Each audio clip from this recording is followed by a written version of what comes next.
Yes, guys, welcome to another episode of the Canon Podcast. I am George V underscore AFC, and I've got a very special guest. And you know what? We've got actually a very cool kind of announcement going on. I just had an awesome conversation with Will, who is on the pod. First off, mate, why don't you introduce yourself to the audience? I'm sure they already know you. They've heard you in the past.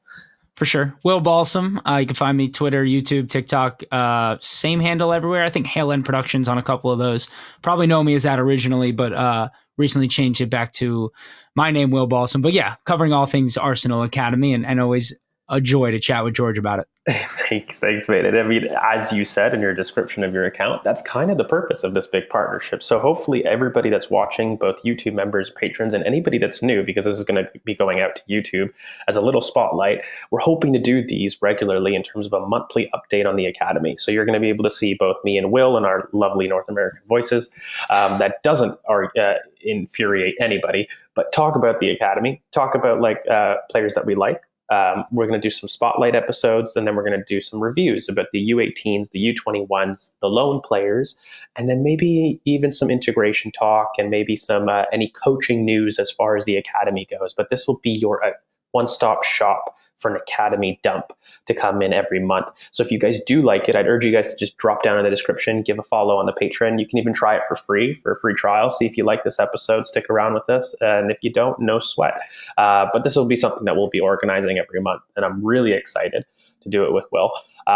Number one, let's just get right into it. So the player spotlight that we've chosen is to do Josh Nichols. And I think this is a really interesting player to do because I feel like there are two or three players in the Arsenal Academy that everybody that can name, really quickly. Miles Lewis-Skelly, Ethan Nwaneri. And there's a couple ones that came on the tour and a couple more players that we've seen in Iden Heaven as well as Josh Nichols. And I think Josh Nichols is just a really interesting profile to talk about because you've got a player that I feel has never been maybe the superstar in their specific age group, but has been an example of hard work, good performances, really warranting chances. And we kind of saw that with Charles Sajo Jr.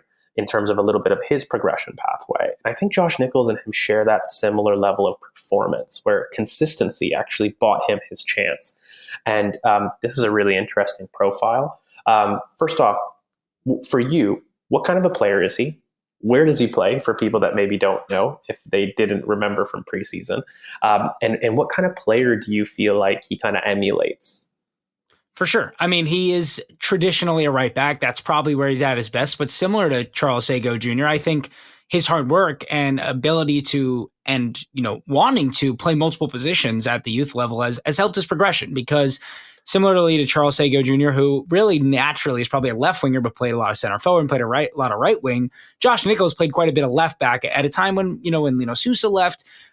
We've kind of been weak at left back for a long time. We've had a lot of right-sided defenders who can fill in at right back. We've had a lot of midfielders, James Sweet, now Theo Julien, Mikhail Rosiak, players who can fill in at right back. Bradley Ibrahim did a job at right back. Mauro Bandiera did a job at right back. But Josh Nichols was willing to play left back. And he's a hard worker. He's naturally a defender first, more than anything, although his size probably would shock you to hear that because he is quite small, but he's ferocious. He's going to put a foot in for a tackle. He's got incredible recovery speed. I mean, I think in a lot of ways, he's similar to what we thought Brooke Norton-Cuffy would be because of the physical speed and tenacity, but actually brings a little bit more composure on the ball. And that's what I've been most impressed with by Josh Nichols. And I think all of us saw in that cup match against Bolton is that, on the ball, he's so confident and he's so willing to take a risk, but not a bad risk. The kind of risk that helps progress play, the kind of risk that, gets the ball to Saka in advanced positions on the right wing. And he's really become such a complete player because of it. Yeah, he is an interesting, very versatile fullback. Like for me at base, of course, people will know him as a fullback, but he's kind of one of those incredibly technically secure players that, earlier on into his career, you absolutely felt like could have played midfield and is one of those super technical, two-footed kind of players that I think his superstar trait is really that bravery to spot passes and play passes between the lines. Like I think one thing that even people saw at Bolton was, okay, this is a kid that maybe not all the passes came off, but in terms of bravery and finding people between the lines, this is a fullback that spots gaps, likes to spot gaps, and will play them. And I think that bravery is actually something in midfield that not a lot of our players do have. And in fact, that's something that could get him in. In terms of like a similar player, I've really struggled with this comparison because Josh Nichols, for those that don't know, is short in height. He's not the tallest player, but that doesn't mean that, I think aerially, he's definitely somebody that maybe in the adult game, people could look to isolate from a frame perspective, but he's tenacious, like you said, in the tackle. He's not somebody that shies away from the tackle, nor is he somebody that shies away from challenges. So he kind of reminds me of Ferdi Kadioglu, the Turkish fullback that, we were linked with, where he's that really supremely technical, available fullback, probably somebody that, for me, is best in small spaces, best with his technique, and best with his bravery and his willingness to engage, as opposed to maybe having huge technical or physical traits that separate him apart. I think his mind is really what separates Josh Nichols quite a bit. And so, yeah, that's kind of my player comparison on him.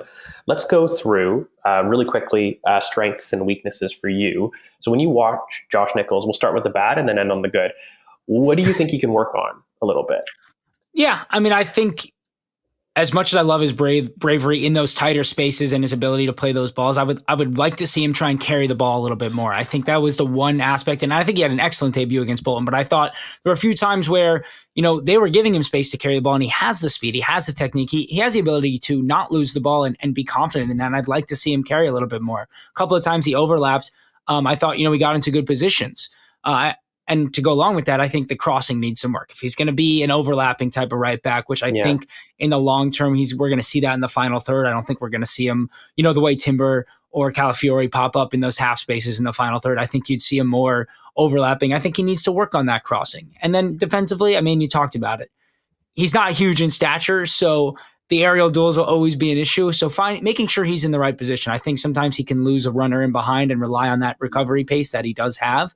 But just really keeping that composure and keeping that concentration off the ball. And again, I was actually so supremely impressed with most of the things I say are his weaknesses in that Bolton match that I don't know that you always get to see at the under 21 level. And I think it makes it so hard, especially for fullbacks, to kind of grade them at the younger level defensively, because it's just a different game. You're not punished always if you let a third runner in behind. You have the ability to get back. You're usually, if you're playing at an Arsenal, you're most of the time faster or more adept at making that recovery. And I think those are the areas where Josh Nichols will need to improve in order to make up for maybe those stature shortcomings. Yeah, and I think like one thing that for me is really exciting about Josh Nichols is, of course, we've secured him on a professional contract in the summer. So, I mean, coming back off, it's definitely somebody that the club believes in. But what I really like is how tenacious and springy he is to his marker. I feel like that's such an important sign of a fullback, in which, it's that first 5-10 yards is really important, I think, in any position. But in fullback, it's especially important, especially when you play the way that Arsenal do, in terms of having this all-phase role. Whether you're on the outside, whether you're inverted, you're going to be asked to spring from central zones out wide to defend space.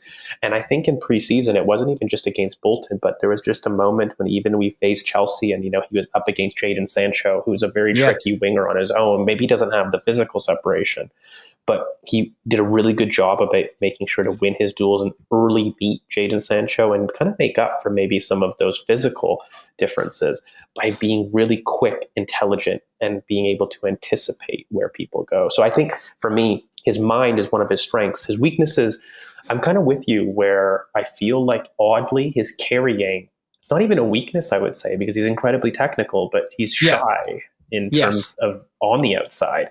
And, there's definitely scope where you feel like, okay, is this player going to be kind of an inverted fullback that just whips crosses on the half space, which he could be. But with his technique, he's very good on the floor. I would say when he does have to cross in the air, it can leave less targeted, a little bit weak, doesn't always hit his mark. And the whip that he wants to generate is maybe not always the best, but he spots the run. And I think he's incredibly intelligent, where the pass, or at least the player he wants to pick out, is always the right decision. But it's just maybe that execution of delivery isn't 100%. Agreed.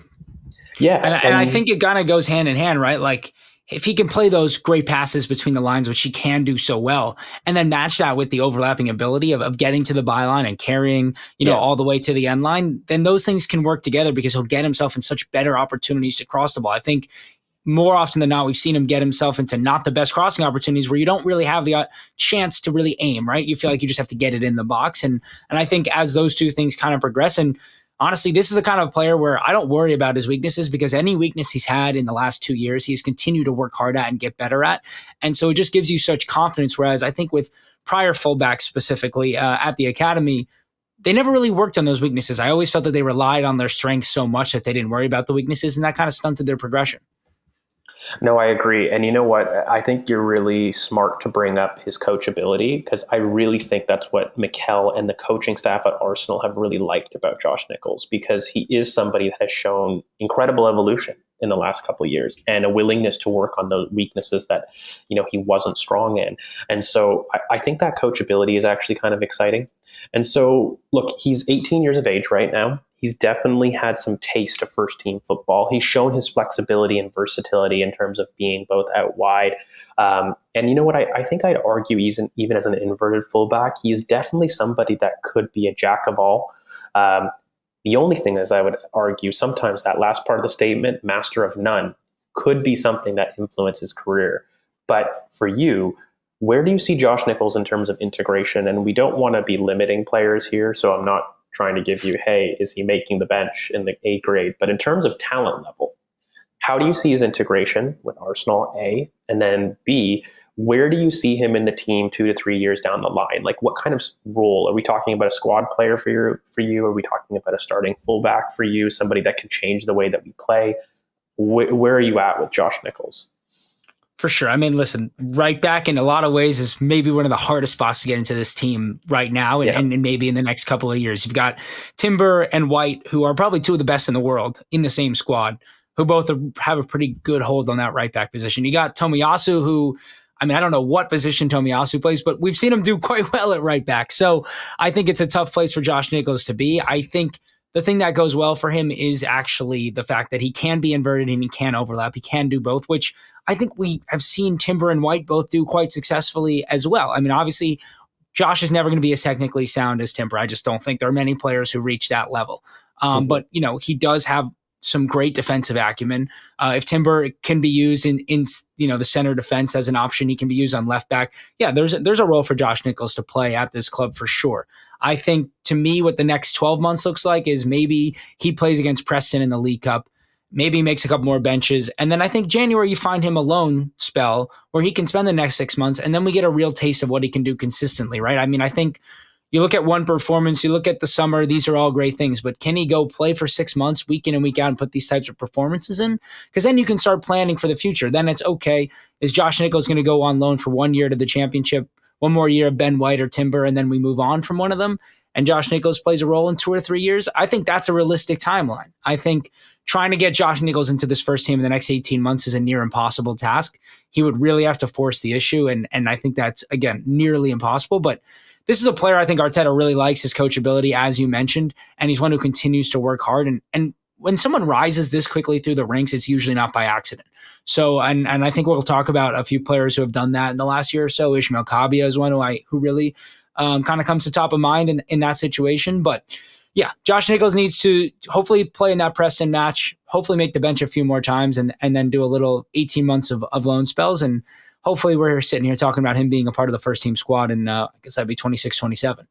Yeah, I mean, I think just in a quick summary for me, he's a modern day fullback. He excels at his 1v1 defending, but he's also really comfortable on the ball. In fact, incredibly comfortable. I'd say it's one of his strengths. He's very capable off both feet. He's really comfortable roaming inside to join in a midfield role. So as far as being kind of the ticks of being versatile, he's definitely somebody that can play inverted, definitely somebody that can play on the outside, absolutely somebody that's capable in build up. He's going to receive off the back foot really brilliantly, and he's going to be very technical off both feet. So he has no bias for me towards the right or left. I know we've talked about him growing up as a right back, but I think he's perfectly capable at left back as well. Yes.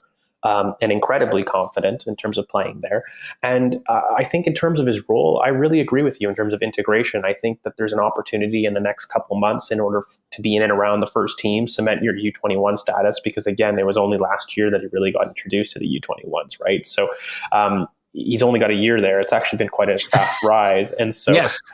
so stick with that for the next couple of months, get your opportunities, as you said, with Preston, and stay with the team, but then reevaluate in January. And you know what, mate, I really hope Arsenal, not to get into this, we'll probably save it for another pod, but we need to be more proactive with loans. And I think that this is a perfect opportunity of a player right now that has shown he's outgrown the U21 level, but we're not quite sure about his level in the starting team and his ability to impact things, because there is a physical gap, and there is. So I think getting him out in January to like a League One side, Yes. or even a side, I'm a big fan of sending players out to the Netherlands and, you know, trying to make sure, because especially for him who's so technical, make sure you get your feet into an adult football in which you feel like you're playing, because it's one thing to play in the academy. It's another thing to really play in a first team environment week in and week out. So that transition, I think, needs to happen. As far as what I see for Josh Nichols, I ultimately, again, I don't want to cap people because they can always surprise you, but I see him as an incredibly versatile player that coaches will love, but ultimately is probably in your squad depth range, somebody that can definitely fill in a multitude of roles, which is an incredibly important position, and he can make a great career about doing that. Although as far as starting fullback potential, that's something where I'm still yet to see the growth I need to see before I start claiming those things. But nonetheless, a really popular character with a lot of really cool modern traits that I feel like Arteta will look at and say, this is a versatile player that I can use in multiple roles, which I think benefits you massively, because specialists in this day and age are actually very difficult to stay in the top end of the game, especially with the way that, you know, football's moving with positionless football. I think unless you're kind of a superstar in your specialist role, you're very unlikely to make it. So I think the fact he's got that versatility, it is going to be a benefit to him as opposed to a hindrance. But yeah, I'm excited to see his role. So yeah, we hope you guys enjoyed that quick little spotlight on Josh Nichols. Again, we're going to be doing these monthly, so make sure you guys in the comment, you let us know how you guys felt the first episode went. We want to have some constructive criticism, of course. And if you guys like it, you guys can pop down in the Patreon. Give us a follow, and you can follow us because we're going to be doing another 45 minutes of breaking down the entire academy. Thank you guys so much. Will, really quickly, thank you as always. Do you want to give a plug for both your channels and last minute plug for Josh Nichols if you do? For sure. Yeah, follow me at Will Balsam on Twitter. You'll find all my stuff in my link tree on there. And yeah, Josh Nichols, I really think we'll get to watch him play a couple more times before January. And I think you said it best. Honestly, I think for a lot of these players in our academy, Netherlands, Austria, really good leagues for them to go abroad. I think, you know, Josh Nichols doesn't need to go to the championship. I'm not sure long-term that's going to do much for his game. So yeah, get his legs out underneath him. And there's a lot more players like Josh Nichols coming through that we'll get to talk about. So I'm excited. Absolutely, absolutely. So thank you so much again to you, Will. Thank you guys to the listeners. Make sure you guys like, comment, subscribe to the channel. And we look forward to catching you guys next month for our new youth kind of spotlight. Thank you so much, and we'll catch you guys later. Remember, thanks for keeping it Arsenal.